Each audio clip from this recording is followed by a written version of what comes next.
महादेव फाँट। मलाई जगदीश नरसिंह केसी दाईले केही समय अगाडि भन्नुभएको थियो तपाईँ आउनुपर्छ है नुवाकोट भन्नुभएको थियो। तर आज चाँजो पाँजो मिलाउन यहाँ चाहिँ नेपाल विद्यार्थी सङ्घका भाइ माधव रिजाल, मेरा आफन्त नुवाकोट बासिन्दा गजेन्द्र प्याकुरेल र मसँगै आउनुभएका हाम्रा नेपाली कङ्ग्रेसका नेता सबैलाई म चाहिँ एकमुष्ट धन्यवाद पनि दिन चाहन्छु र जय नेपाल पनि भन्न चाहन्छु। अघि अर्जुन दाईले धेरै कुरा राखिसक्नुभयो सुशासनका विषयमा, उहाँको उम्मेदवारीको औचित्य पनि उहाँले पुष्टि गर्ने क्रममा धेरै कुराहरू राख्नु भएको छ। मैले आउँदा आउँदै केही गाई गुई सुने र म त्यसलाई सोझै प्रहार गर्न चाहन्छु।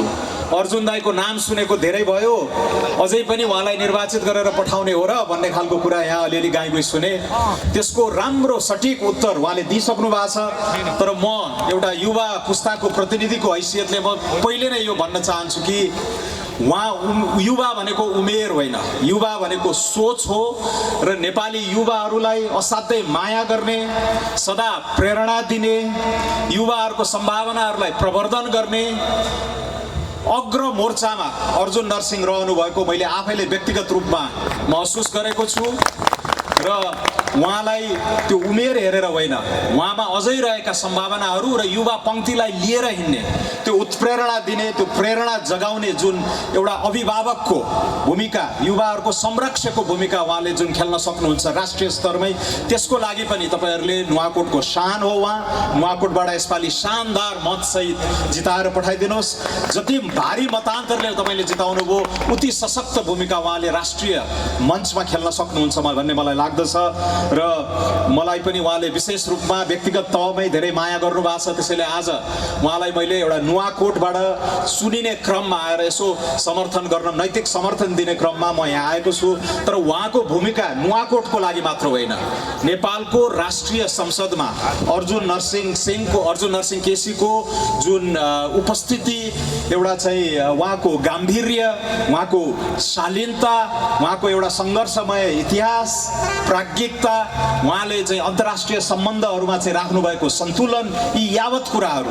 तर मूल रूपमा एउटा लोकतान्त्रिक जुन हाम्रो संस्कार, लोकतान्त्रिक शैली, लोकतान्त्रिक शासन व्यवस्थाको एउटा दियोलाई कहिले पनि उहाँले निभ्न नदिएको जुन उहाँको आफ्नो जीवन गाथा छ, त्यसको सम्मानका रूपमा पनि यसपटक उहाँले भन्नुभएको छ यो अन्तिम पटक म नुवाकोटबाट निर्वाचित भएर जान चाहन्छु भन्नुभएको छ। त्यसको हामीले नुवाकोटवासीले त त्यसप्रति न्याय गर्नुहुन्छ नै, तर नुवाकोटबाट जिताएर पठाउँदा गर्दै नेपाली कङ्ग्रेसको र नेपालको राष्ट्रिय सङ्घीय संसदमा पनि उहाँको उपस्थितिले ठुलो ओज, ठुलो सम्मान प्रदान गर्छ भन्ने कुरा म यहाँहरूलाई आश्वस्त पार्न चाहन्छु।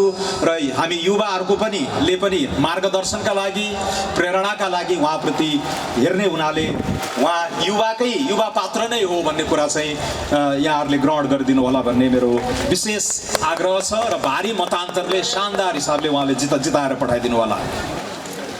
अलिकति यो पार्टी भनेको राजनैतिक सङ्ग्राममा एउटा सङ्गठनको भूमिका हुँदो रहेछ। सङ्गठनको माध्यमबाट नै यत्रो विशाल जनसागर यहाँ उपस्थित भएको छ। पार्टी भनेको व्यक्ति पनि हो, व्यक्तिका बारेमा मैले केही कुराहरू राखेँ, तर मूलत पार्टीहरू भनेको विचार नै हो। र विचारलाई अगाडि लाने, पुराना विचारहरूलाई पनि अध्यावधिक गरेर युग सुहाउँदा कुराहरू, जनताका चासाहरू, जनताका गुनासाहरू, जनताका आवश्यकताहरूलाई सम्बोधन गर्न नै राजनीतिक पार्टीको निर्माण हुने गर्दछ। यसपालि नेपाली काङ्ग्रेस पार्टीको जुन हामीले यसपालि घोषणापत्र पनि भनेनौँ, सङ्कल्प पत्र भनेका छौँ। सङ्कल्प पत्रको मस्यौदा गर्ने समितिको संयोजकको रूपमा मलाई एउटा गहन जिम्मेवारी दिइएको थियो।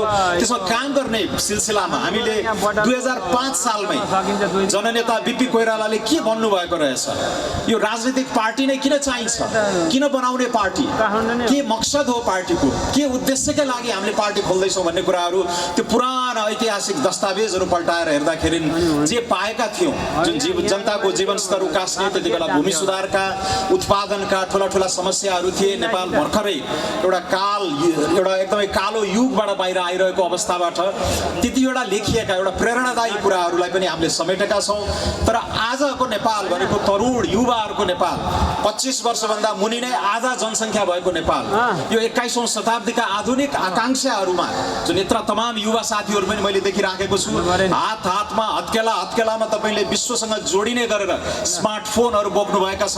उनीहरूको सोचाइ अर्कै भइसकेका छ, उनीहरूका आकांक्षाहरू अर्कै छन्। नेपालमै बसी पनि दुनियाँका गिग इकोनोमी, इन्टरनेटबाट उद्वेलित हुने अन्तर्राष्ट्रिय इकोनोमीहरूमा अर्थतन्त्रसँग गाँसिने क्षमता छ, आकांक्षा छ। तिनीहरूलाई पनि सम्बोधन गर्न सक्ने खालको एउटा भिजन, एउटा दूरदृष्टि चाहिँ हामीले दिनुपर्छ भन्ने हिसाबले यसपालिको घोषणापत्र लेख्न बसेका थियौँ।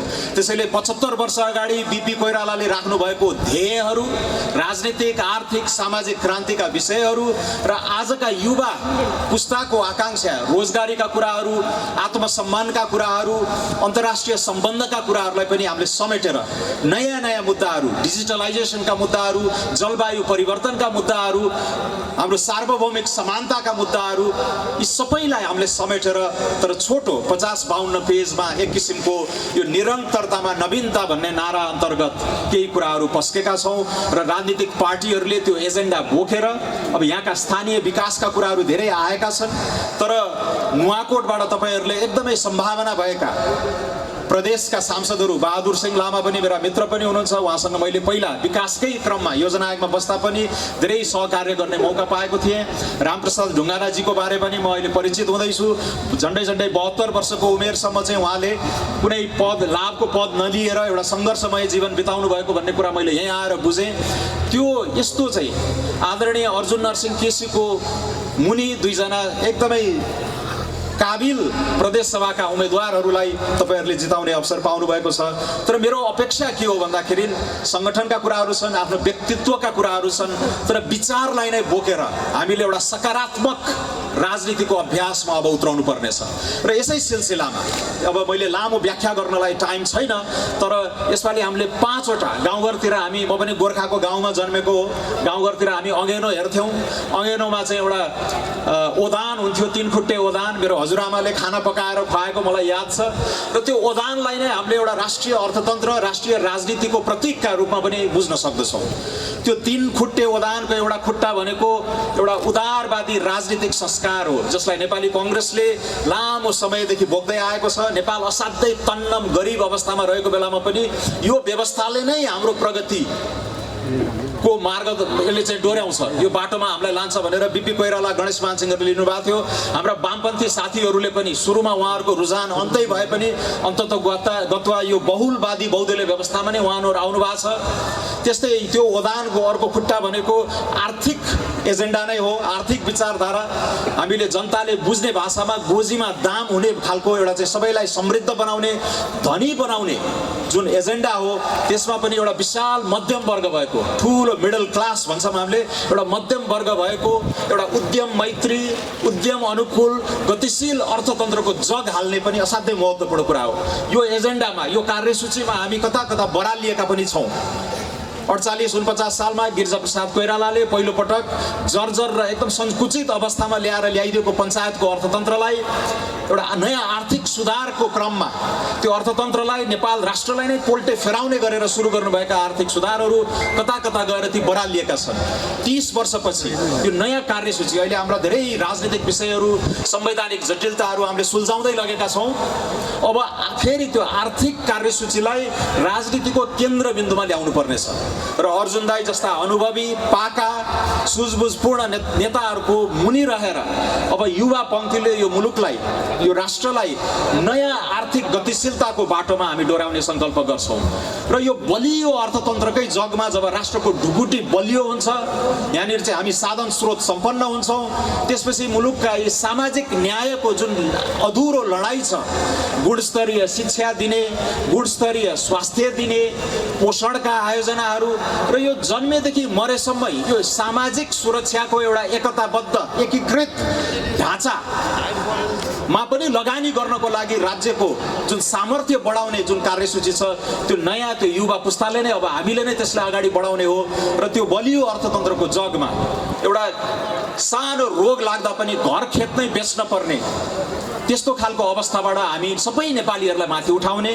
गगन थापा मेरा मित्र, नुवाकोटसँग विशेष साइनो भएका सांसदले स्वास्थ्य बिमाको कार्यक्रमलाई सर्वव्यापी बनाउने जग हाल्नु भएको छ। अब अर्को 5 वर्षभित्र हामीले त्यसलाई पुरा गर्नु छ।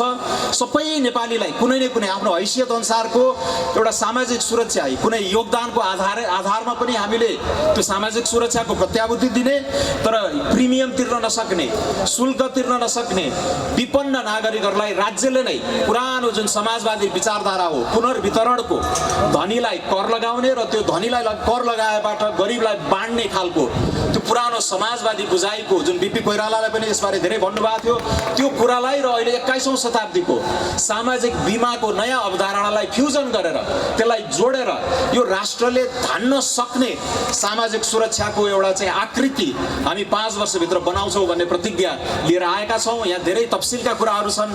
3 वर्षभन्दा मुनि, 73 वर्षभन्दा माथि सबैलाई हामीले चाहिँ एउटा विशिष्टीकृत स्वास्थ्य सेवा दिने जस्ता कुराहरूदेखि लिएर रोजगारीका कुराहरूमा युवाहरूलाई पनि अब नयाँ प्रेरणा दिने खालको हामीले 20-21 वटा उद्योगहरूको केलाएर हेरेर कहाँ कति सम्भावना छ। सूचना सञ्चार क्षेत्र, यो डिजिटलाइजेसन, यो इन्टरनेटसँग सम्बन्धित उद्योगहरूमा हामीले अहिले जम्मा 50-60 हजार मात्रै रोजगारी सिर्जना गरेका रहेछौँ। तर यस्तो नीतिगत सम्बोधन गरौँ त्यो 60 हजारलाई हामी 6 लाख पुर्याउन सकौँ अर्को 3-4 वर्षमा। तर अहिलेकै जस्तो यथास्थितिकै निरन्तरतामा हामी ती कुराहरू गर्न सक्दैनौँ। त्यसैले पनि एउटा क्रमभङ्गता विचारमा पनि र हाम्रो शासकीय शैलीमा पनि एक किसिमको क्रमभङ्गता अपेक्षित छ। र हामीले भनेका छौँ जसरी 48 सालमा एउटा नयाँ आर्थिक सुधारको हामीले चाहिँ विचारधारा बोक्यौँ, त्यही सुधार केही गल्तीहरू पनि भएका छन्, ती गल्तीहरूबाट पनि पाठ सिक्ने, धेरै कुरामा आत्मालोचित पनि हुने, तर ती कुराहरूलाई अब नयाँ ढङ्गले 21औं शताब्दीमा का नयाँ एजेन्डाहरूलाई बोकेर हामीले भनेका छौँ यो उद्यमी व्यवसायीहरूलाई चाहिँ दुःख दिने, हैरान पार्ने, सताउने कर्मचारी तन्त्रहरू, हाम्रा बोझिला शास्ति दिने ऐन नियम कानुनहरूलाई पनि हामीले खारेज गर्ने भनेका छौँ। करिब 24 वटादेखि 32 वटासम्म चाहिँ ऐन कानुनहरूलाई चाहिँ हामी खारेज गर्ने, व्यापक रूपमा संशोधन गर्ने र कानुन नै नबनेका चिजहरूमा पनि नयाँ कानुन बनाएर यो मुलुकलाई नयाँ आर्थिक उद्वेलनको बाटोमा अब लाने उद्घोष पनि अहिले नेपाली राजनीतिमा हामी सक्रिय हुन खोजिरहेका एउटा ठुलो युवा जमातले चाहिँ त्यो एजेन्डा, त्यो कार्यसूची प्रस्तुत गरेको छ। तर यसरी मैले नयाँ एउटा चाहिँ आशा देखाउने क्रममा मैले यो कुरा पनि भुलेको छैन कि अहिलेकै जस्तो राजनीतिक शैली, अहिलेकै जस्तो राजनीतिक संस्कारमा हामीले धेरै फड्को मार्न सक्दैनौँ। त्यसैले नेपाली काङ्ग्रेस जस्तो पुरानो पार्टी, कन्जर्भेटिभ पार्टीमा पनि यसपालिको घोषणापत्रमा तपाईँले राम्ररी लाइन बाई लाइन हेर्नुभयो भने लोकतान्त्रिक पद्धतिकै शुद्धिकरण भन्ने कुराहरू लेखिएका छन्। त्यहाँ हामीले धेरै क्रान्तिकारी कुराहरूको बिजारोपण गरेका छौँ। अहिलेका वृद्ध नेताहरूले त्यसलाई ओन नगरे पनि पछि हामीले उनीहरूलाई उत्तरदायी बनाउने किसिमले धेरै कुराहरू त्यहाँ राखेका छौँ। र अघि अर्जुन दाइले पनि धेरै कुराहरू राखिसक्नुभयो। तर यो जुन खालको हामीले लोकतन्त्रको एउटा खाका सङ्घर्ष गरेर पाएको खाका छ, त्यसलाई जोगाउनु पर्ने, त्यसलाई सम्वर्धन गर्नुपर्ने एजेन्डा त त्यसै छँदैछ।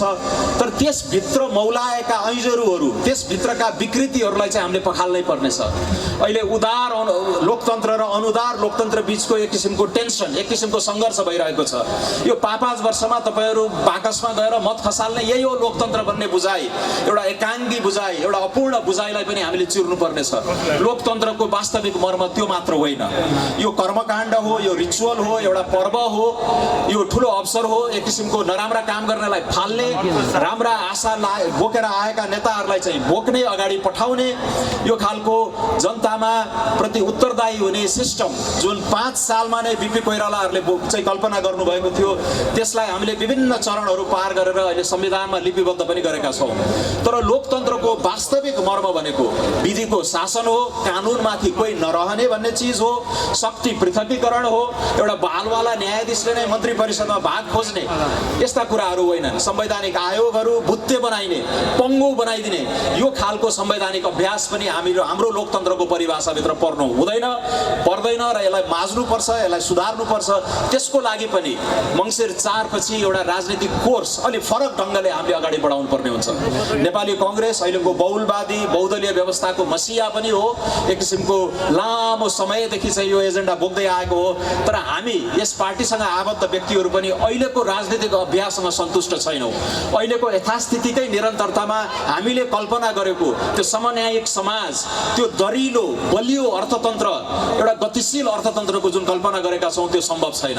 त्यसैले यो असल शासनको नयाँ क्रान्ति, नयाँ बिगुल पनि हामीले फुक्नुपर्ने हुन्छ। र यसको लागि पनि अघि अर्जुन दाइले पनि भन्नुभयो, उहाँहरूको मार्गदर्शन, उहाँहरूको नैतिक बल, उहाँहरूको नैतिक आँटका आधारमा हामी युवा पङ्क्तिहरू चाहिँ फेरि लामबद्ध भएर यो परिधिभित्रै अब व्यवस्था परिवर्तन गर्ने होइन, यो व्यवस्थाले नै दिएका सुविधाहरूमा टेकेर, त्यसमा ती जगमा चाहिँ टेकेर हामीले यसलाई यो फोहोरी पोखरीभित्रै हामफालेर यसलाई सुधार्नुपर्नेछ।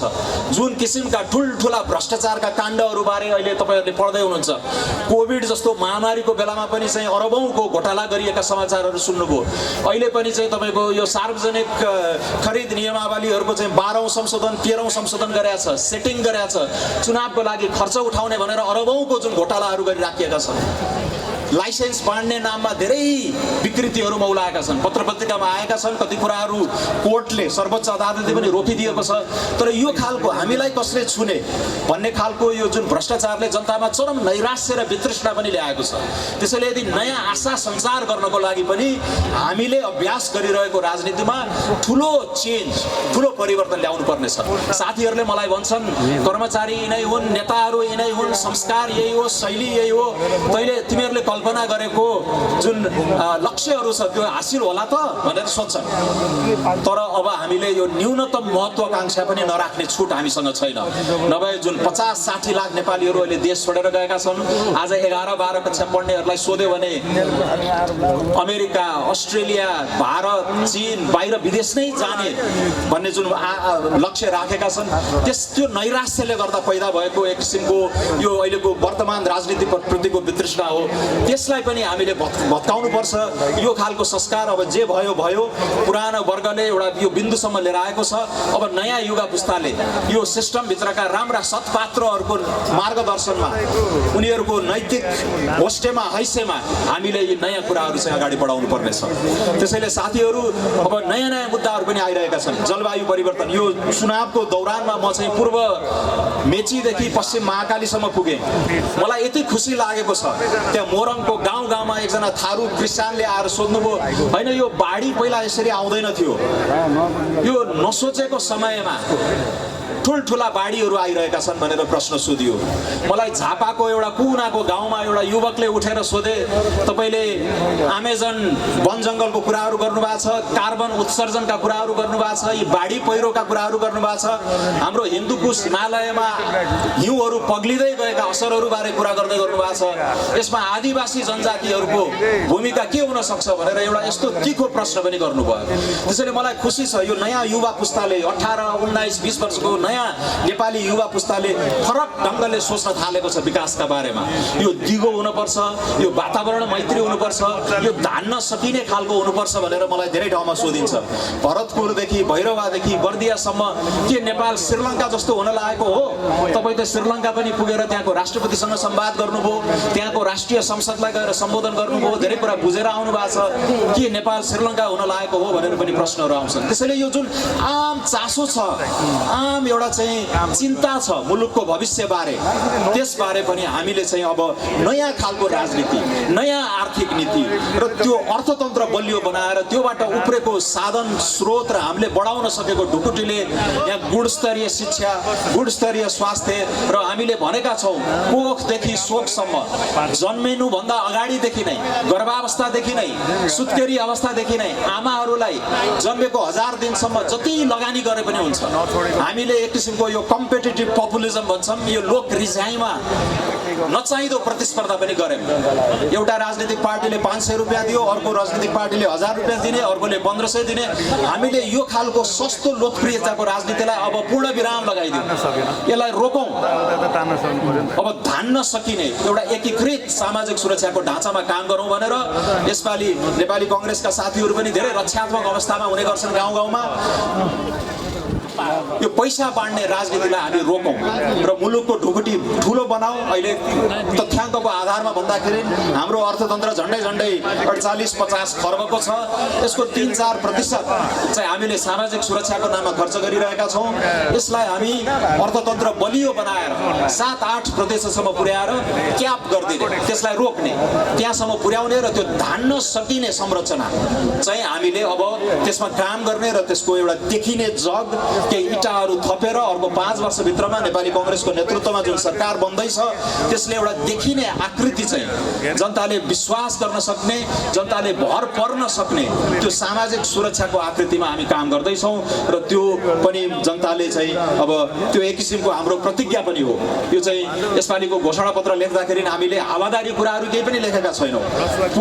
पुग्न सक्ने, हाम्रो स्रोतले भ्याउन सक्ने कुराहरू मात्र लेखेका छौँ। त्यसैले पनि यसलाई एउटा आशा जगाउने यथार्थपरक दस्तावेजका रूपमा पनि हामीले परिभाषित गर्दै आएका छौँ। यो आर्थिक सामर्थ्य, सामाजिक न्यायका कुराहरू र लोकतान्त्रिक पद्धतिको शुद्धिकरणका कुराहरू गर्दै गर्दा आम जनताको दैनिक चासोमा पारे पनि नेपाली कांग्रेसले यसपालि बोलेको छ।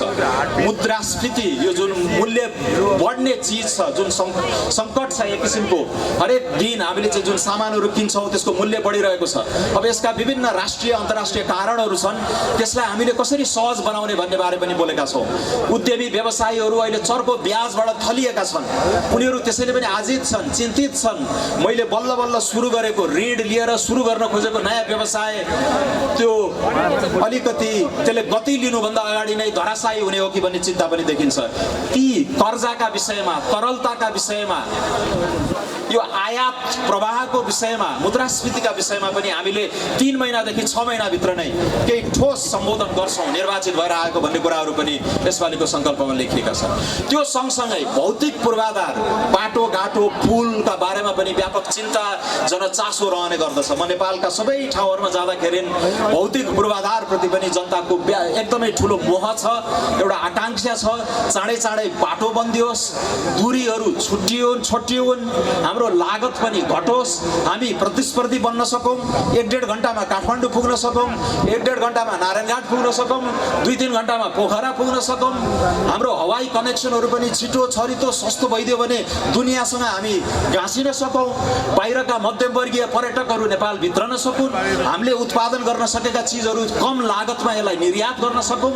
प्रत्यक्ष विदेशी लगानी यहाँ भित्रिएर एउटा लगानीको माहौल बनोस् भन्ने चाहना पनि छ। र आज म 30 वर्ष अगाडि नुवाकोट आएको थिएँ, धुन्चे हुँदै रसुवा हुँदै जिल्ला हुँदै गुसाइकुण्ड जाने क्रममा। आज गल्छी छिचोलेर यो आएको मेरो पहिलो पटक हो र म यहाँको सम्भावनाहरू बारे मैले 1.5 घण्टामा नै यसो यहाँ सीमावलोकन गर्दाखेरि, रेकी गर्दाखेरि मैले देखिराखेको छु। र आदरणीय नेताजीहरूले भनिसक्नु भएको छ, यहाँका त्यो छोटो दूरीको गेरुङदेखि ठोरीसम्मको आन्दोलन, यहाँ ध्रुवजी पुराना नेता, उहाँसँग पनि मैले संवाद गरेको अहिले मलाई याद आइरहेको छ। अन्य जिल्ला स्तरीय नेताहरू पनि हुनुहुन्छ। ठोरी, चितवन जिल्लाको ठोरीदेखि सबभन्दा छोटो दूरीमा केरिङ पुर्याउने, त्यो गरेपछि भारत र चीनलाई नै जोड्ने र त्यसको मध्यभागमा चितवन, नुवाकोट, रसुवा जस्ता जिल्लाहरू चाहिँ एउटा राष्ट्रिय अर्थतन्त्रकै मेरुदण्ड बन्न सक्छन् कि भन्ने कल्पना पनि हामीले गरेका थियौँ। मलाई लाग्छ अहिले बनेको बाटो राम्रो छ, यो रसुवागढीसम्म पुग्दैछ। बिस्तारै हामी मजिमटारमै एउटा टनेल छिचोलेर चितवन जिल्ला धादिङबाट चितवन चाहिँ छिचोल्ने छोटो दूरीको त्यो टनेल बनाउन सक्यौँ भने एकैचोटि चितवनका फाँटहरूमा उत्रन्छौँ। र वीरगन्जबाट नारायणघाट आउने बाटो पनि 4 लेनको बनाउने, नारायणघाटबाट भैरवाको बाटो पनि 4 लेनको हुँदैछ। हामी मुगलिनबाट पोखराको बाटो पनि 4 लेनको बनाउँदैछौँ। मुगलिनदेखि काठमाडौँको यो पृथ्वी राजमार्ग जुन गल्छीमा जोडिन्छ त्यसलाई पनि झन्डै नारायणघाट मुगलिनको जस्तै 1.5 गुणा चौडा बनाउँदैछौँ। भनेपछि यो सबै कनेक्टिभिटीको अहिलेको दुनियाँमा, सन्निकटताको नयाँ दुनियाँमा चाहिँ मान्छे देश जोड्ने कुरा, मान्छेले मान्छेसँग जोड्ने, उद्यमसँग जोडिने, उद्यमीहरू अर्को जिल्लाको, अर्को प्रदेशको उद्यमहरूसँग जोडिएर यो आर्थिक चहल पहल गर्ने, यो क्रान्तिको बिउ रोप्ने काम पनि नुवाकोट जिल्लाले यसमा चाहिँ मलाई लाग्छ यसमा अग्रणी भूमिका खेल्ने गर्दैछ। र यो राष्ट्रिय मेरुदण्डको जुन कल्पना गरिएको छ, अघि मैले भनिहालेँ, नुवाकोट, रसुवा, धादिङ, चितवनको ठुलो भूमिका हुने मैले देख्दैछु। र यो कुरा त्यसै हुने होइन, यो आकाशबाट झरेर हुने होइन। यसको लागि विश्वासिला नेताहरू चाहिन्छ।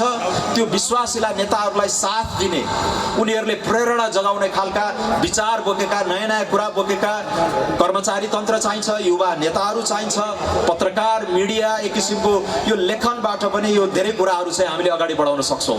त्यसैले मलाई आशा छ, अघि धेरै कुराहरू आइरहेका छन् र मैले त्यही कुरासँग जोड्दैछु।